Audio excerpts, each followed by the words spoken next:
Give me a thumbs up. Game. So, Brother Rap, where is my note? Where's the notebook? There, okay. Please translate for me, Sister Joy. 20 minutes or 25. May jaya Joy Okay, pala please give me the first number one, Brother Rap Joy. Ito jaya Joy. Iba ito, berean to na English, jaya. give it to me in English. Give them a mic. Could you, Oo.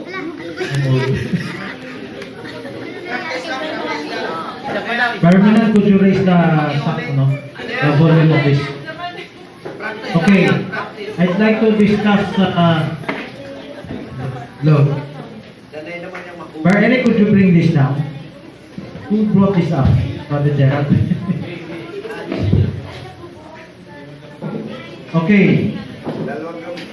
So, Barmanan, please raise the volume. Is it working? Is the microphone working? Okay, please read number one in English. Hello. Okay, go. Please raise the volume, Barmanan, for the other microphone. Okay, use it. Now start. What's the first issue? Barmanan, you can also give another issue. Give an issue about berean, being berean. Time is running. Could you record again? Okay. Oh, number one. Mag-servo mo. Okay, go. Number one. Berean from the start, once you're on the, you don't need to be a berean again. Okay, there's an issue. Have you heard of this? Listen to this. Have you heard?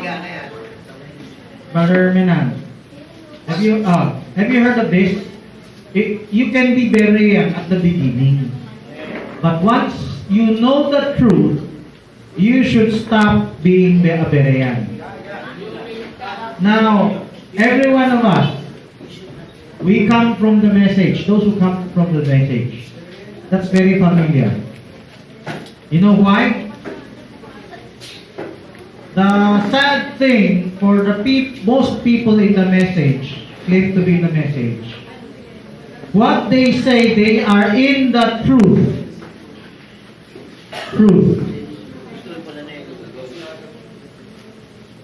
What is wrong with that? This is what Brother Branham said. What we know, it could not save us yet. What we know, we're not yet worthy. The thing is this, if you stop being a berean because you already know the truth, do you know all the truth? So the question must be, trust back to them. So Pastor Batak told me this. Who among the level 3 told you that once you become berean, you don't need to, once you know the truth, you don't need to become a berean? Give the microphone. Use this other mic. I want to record this also, so I mentioned the name. Go ahead, hurry up. Pastor Wally and Pastor Thomas. So, Pastor Wally, Pastor Thomas, and Pastor Patak told me, and you can presume the rest of the end time churches. Once you are in the truth, you don't need to be berean anymore. And I wish to expand this. Eliseo Soriano, he said live on television, on the record, check if my doctrine is false. Who knows? I might be fooling you. But if you have proven it's true and you have become a member, he didn't say close their mind. It's not spoken anymore. It's unspoken. They close their mind because they presume they are in the true church. The message people, they say, we are in the truth, but subconsciously, they belong to the group that is supposed to be in the whole truth. And then they advise Padre Eli that you should not listen unto them because we have a truth already. So that's why Eli Soriano. But in the beginning, like what you said, please search my teaching. But if you are going into inside, They're just to close their mind. So- And then don't listen to them. Because we have already the truth. We are all already in the truth. So, this is the error. You can be berean at first, in the beginning, but not all the time. We have brethren that have separated themselves from us. They also said that. Why do you need to listen to them? You might be deceived. Okay? So, to answer this, you don't know the whole truth. You don't know the whole truth. You may know a portion of the truth, but you don't know the whole truth. So you should never in your lifetime close your minds. Never. Never. If you claim you're not close-minded, you should prove it by your fruits. Okay? So, this is the answer to the first issue. Next issue, number 2. Adopt your niece. Because she is falling down. Written in the Bible. What is the next, number 2? Word berean is not written in the Bible. The word berean is not written in the Bible. What is your answer to that, Brother Patrick? It's not written in the Bible. Yep. That's all your answer? Yes? But So we could the meaning of berean is written in the Bible. Absolutely. It's written. Samahan mo pa. The meaning. The meaning. Not Okay. exactly the word berean. Now, why did I use the word berean? The reason I use the word berean because you can trace the word in the Bible. Of course, it's not berean but berea. Then you could read what they did. Now, is the action that they did? Does that help account for your salvation? Is that the master key for your salvation? It's written all over the scriptures. Prove all things. Written all over the scriptures. Do not have prejudice. Do not bear false witness. Humble yourself. Love one another. Then we go to the Berean, Nicolaitan in regards to hukum. It's no longer about doctrines. It's about training. But that's the last number. Next number, Sister Jaya Joy. We have Nico and we have lukewarm. Okay. Only believe. You don't need to become a berean. So Sister Oya, when Pastor Val said, only believe. Only believe. Is that enough? Yes. Okay, join me. So, the right thing is like this.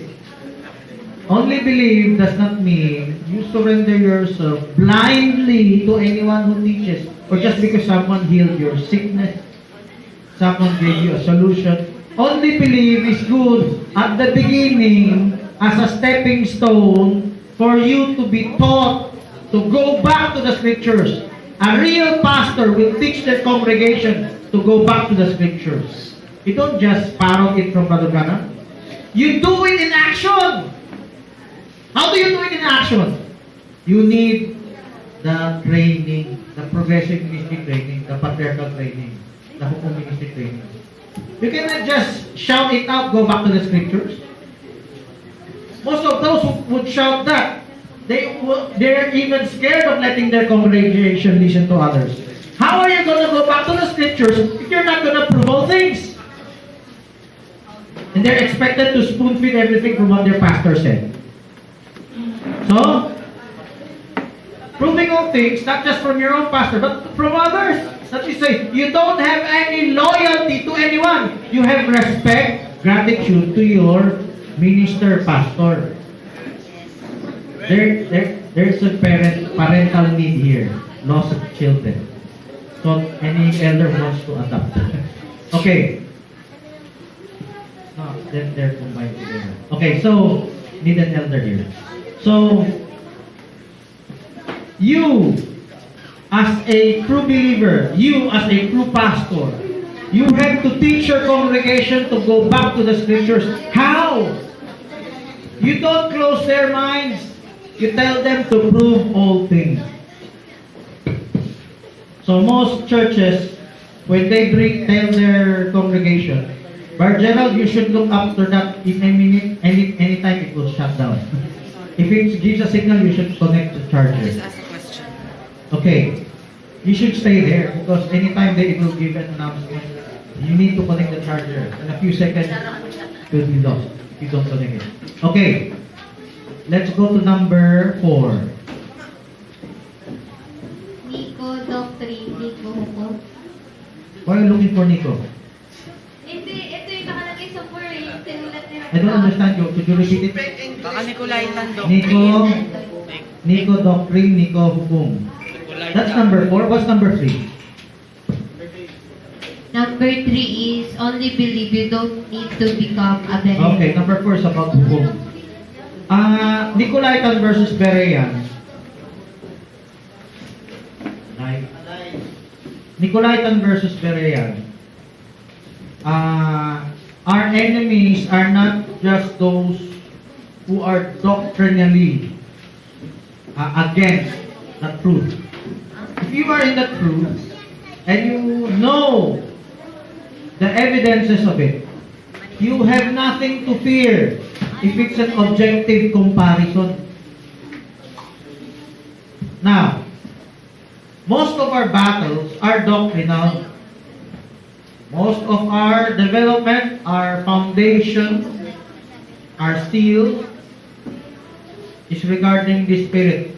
But, let's go to another battle. Another level of battle is in ministry. A pastor is different from a teacher. An apostle is different from a prophet. A prophet gives out mysteries. An apostle manages them. A teacher brings out truth.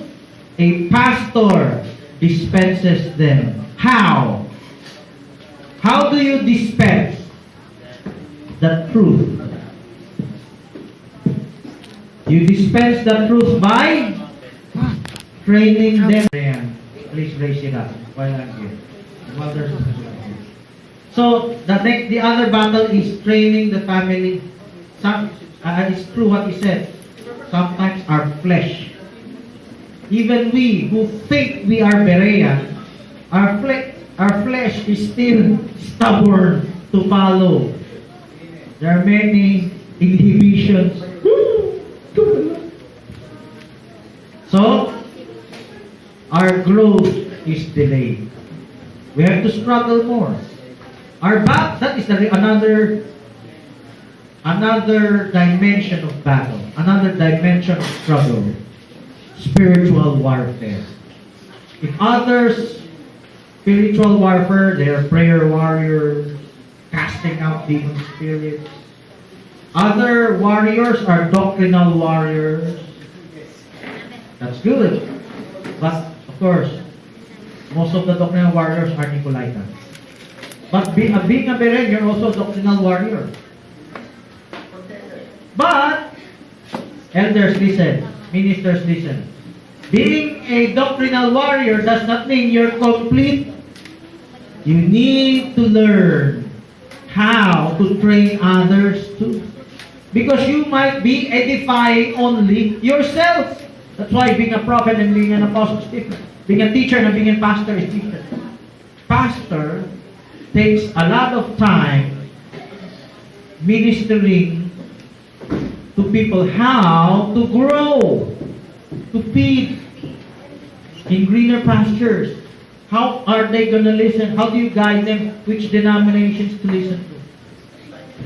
I'm gonna, before you ask, I remember one talk, Brother Eric raised this up. There are varying degrees of being berean and there are varying degrees of being Nicolaitans.